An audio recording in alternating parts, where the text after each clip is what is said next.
Pinoy Swiss abroad. Ito naman yung kaya lang. Bakit di that way? Mamatay.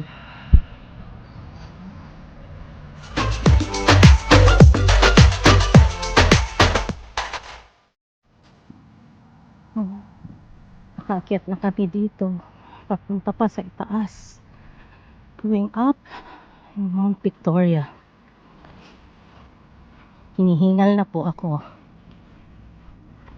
Kasi puro work. Hindi naman nakakapag-exercise. Ayan. Nakakatakot pag nahulog ka dyan. May fear of heights pa naman ako. Kayo na lang ang tumingin. Hindi na ako titingin. Didiretso lang ako ng lakad. Wow. Ayan. Hindi pa top. Pero, ayan pa. Naku po. Ay. Tataas pa. Anak ng tinapa para makipot pa. Ayan. Nakakatakot naman yan eh. Ala, ang taas ang kipot pa. Ayan, shortcut. We did a shortcut because it attacks me and fear of heights know about it and what they are feeling. Hindi nyo talaga maintindihan yun kung hindi nyo alam kung anong pakiramdam ng may fear of heights. Kaya ito, dito kami sa shortcut.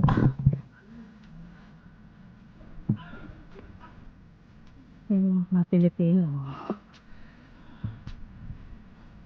So, wala man lang ano yan. Meron pa pala doon sa baba. At beyond the age kasi nakakatake yung fear of heights ko. Kaya dito lang ako.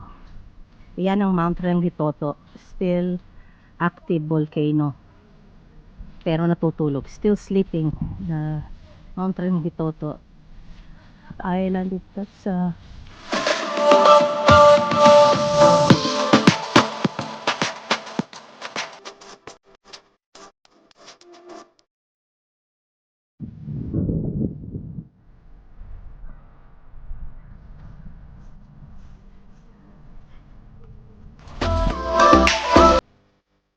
show you the Sky Tower. Tallest tower in the southern hemisphere. Mas mataas pa kaysa sa tower ng Australia.